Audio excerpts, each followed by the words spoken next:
ബംഗളൂരു ദുരന്തത്തിൽ നിന്ന് മുഖം രക്ഷിക്കാൻ ഉദ്യോഗസ്ഥതല നടപടി തുടർന്ന് കർണാടക സർക്കാർ.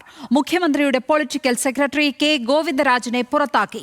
ഇന്റലിജൻസ് വിഭാഗം തലവൻ ഹേമന്ത് നിംബാൽക്കറിനെ സ്ഥലം മാറ്റി. അതേസമയം കേസിൽ കർണാടക ക്രിക്കറ്റ് അസോസിയേഷൻ ഭാരവാഹികളുടെ അറസ്റ്റ് കർണാടക ഹൈക്കോടതി തടഞ്ഞു. പോലീസ് തലത്തിലെ ശക്തമായ നടപടികൾക്ക് പിന്നാലെയാണ് ഉദ്യോഗസ്ഥ തലത്തിലും സിദ്ധാരാമയ്യ സർക്കാർ കർശന നടപടി തുടങ്ങിയത്.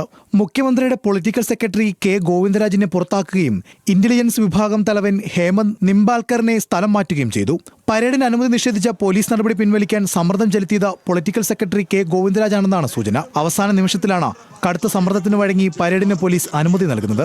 RCB മാനേജ്മെന്റിന്റെ താൽപര്യങ്ങൾ മുൻനിർത്തി ഗോവിന്ദരാജ് സർക്കാർ തലത്തിൽ സമ്മർദ്ദം ചെലുത്തിയെന്നാണ് റിപ്പോർട്ടുകൾ. ലക്ഷക്കണക്കിന് ആരാധകർ ഒഴുകിയെത്തുമെന്ന കാര്യത്തിൽ സർക്കാരിന് മുന്നറിയിപ്പ് നൽകാൻ ഇന്റലിജൻസ് വിഭാഗത്തിന് സാധിച്ചില്ല. വലിയ അപകടത്തിലേക്ക് നയിച്ചതിൽ ഇന്റലിജൻസിന് വീഴ്ചയുണ്ടായെന്ന കണ്ടെത്തലിനെ തുടർന്നാണ് ഹേമന്ത് നിംബാൽക്കറിനെ സ്ഥലം മാറ്റിയത്.